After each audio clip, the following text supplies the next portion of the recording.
सतगुरु जी, कहाँ से लाऊं वो लफ्ज़ जो सिर्फ तुझे सुनाई दे। दुनिया देखे अपने चांद को, मुझे बस तू ही दिखाई दे। प्यारे सज्जनों, अंतर में कुछ दिखाई या सुनाई नहीं देता। भजन सिमरन करते हैं लेकिन भजन में रस नहीं मिलता। अक्सर ये लोगों की शिकायत रहती है।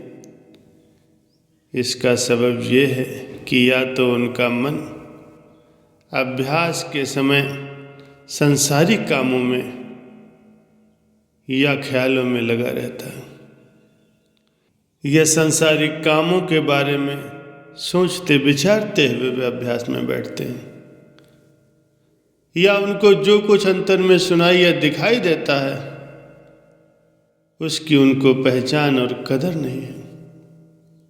जाहिर है, जब कोई अभ्यास के वक्त दुनिया के कामों का ख्याल या उनके विचार उठाएगा, उस वक्त उसके मन और उसकी सूरत की धार उसकी इंद्रियों की तरफ जारी होगी, जो कि मन से एक वक्त में एक ही काम हो सकता है। और रस ऊपर मन को जब तक कि उसकी धार ऊपर के चैतन्य में चढ़ करके न मिले तो भला रस कैसे आ सकता है। जो कोई संसारी काम या उनका ख्याल करके अभ्यास में बैठता है तो मन और सूरत उसके कामना की धार में ही भीगे रहते हैं, और उस वक्त उसका झुकाव, उसके ख्याल नीचे की तरफ होते हैं। तो जब तक गहरा शोक और प्रेम अंग लेकर भजन में नहीं बैठेगा, तब तक सूरत और मन निर्मल होकर के नहीं लगेंगे, उसे रस आ ही नहीं सकता।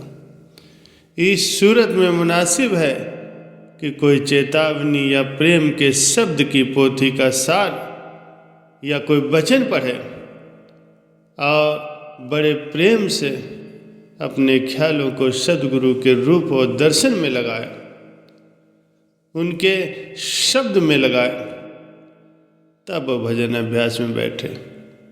तभी उसे सच्चा आनंद, सच्चा रस मिल सकता है। कोई कोई शख्सों का ये हाल है कि जैसा कि उनको भेद स्थानों को मिला है, जब वो अभ्यास में बैठते हैं तो चाहते हैं कि पहला मुकाम तो फौरन ही खुल जाए, और जो कुछ उसकी झलक दिखाई दे तो वो चाहते हैं कि बराबर उनके सामने खड़ी रहे, वही कायम रहे। जो आवाज़ उनको पहले मुकाम की सुनाई देती है तो उसकी जैसा चाहिए वैसी कदर नहीं करते। इस सबब से अभ्यास रूखा और फीका मालूम होता है।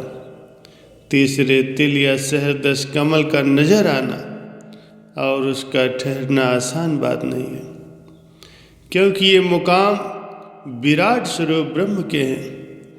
ऐसी जल्दी इन मुकामों का देखना और ठहरना मुश्किल है, लेकिन कभी कभी उनके स्वरूप का उनकी झलक दिखलाई देती है, और घंटे की आवाज़ सुनाई देना ये बड़े ही भाग्यों की बात है।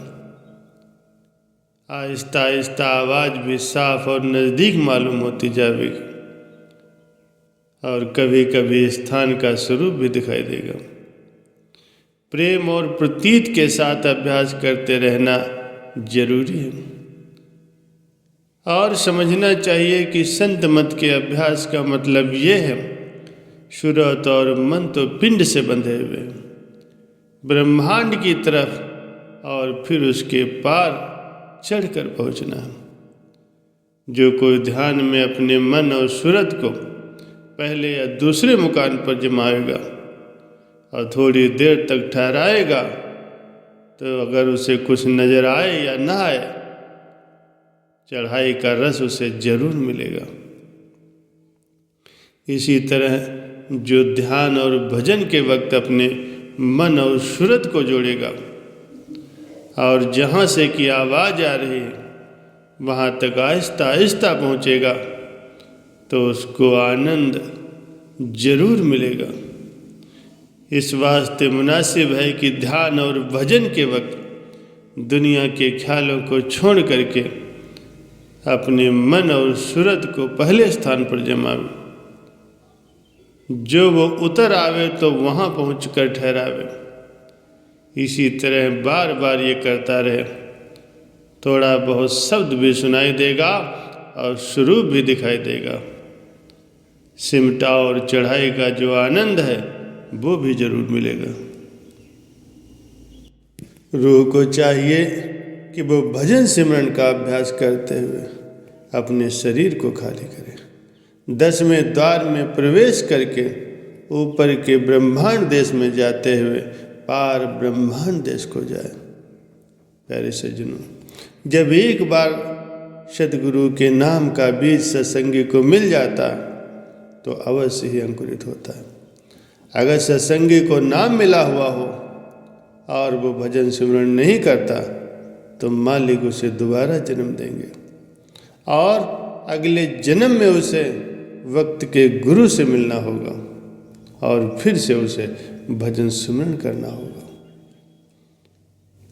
सत्संगी ये बात बहुत अच्छी तरह से समझ लें कि उसे भजन सिमरन तो करना ही है, चाहे इस जन्म में करे या अगले जन्म में।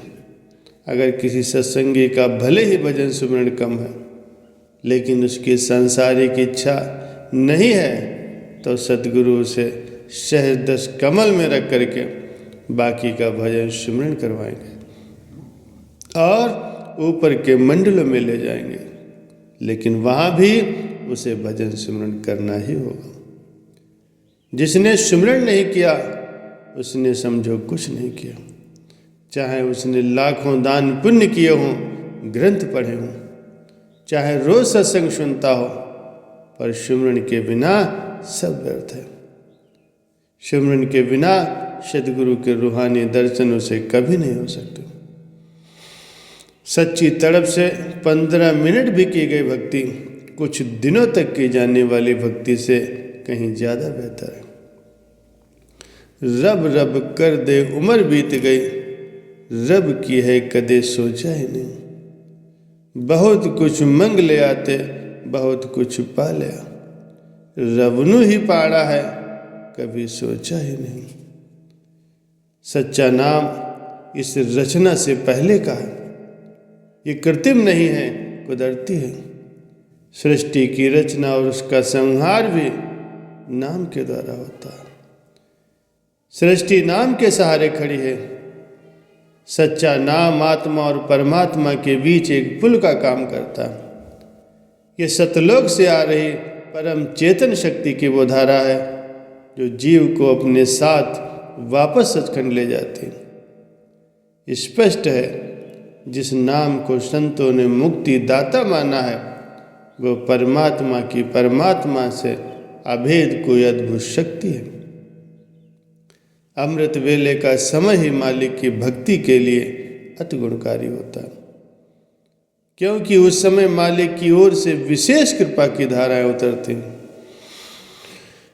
इस अमृत बेले में ही प्रभु परमात्मा का नाम जपना चाहिए, क्योंकि नाम का जाप करना ही सच्ची गुरु भक्ति और यही है प्रभु की सच्ची भक्ति।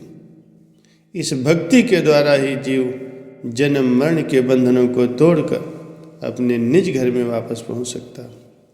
इस अमृत बेले में किया गया नाम का सिमरन जल्दी फलीभूत होता है। इस समय नाम का सिमरन करने से प्रभु की भक्ति का ऐसा खजाना जमा हो जाता है जो कभी भी खत्म नहीं होता।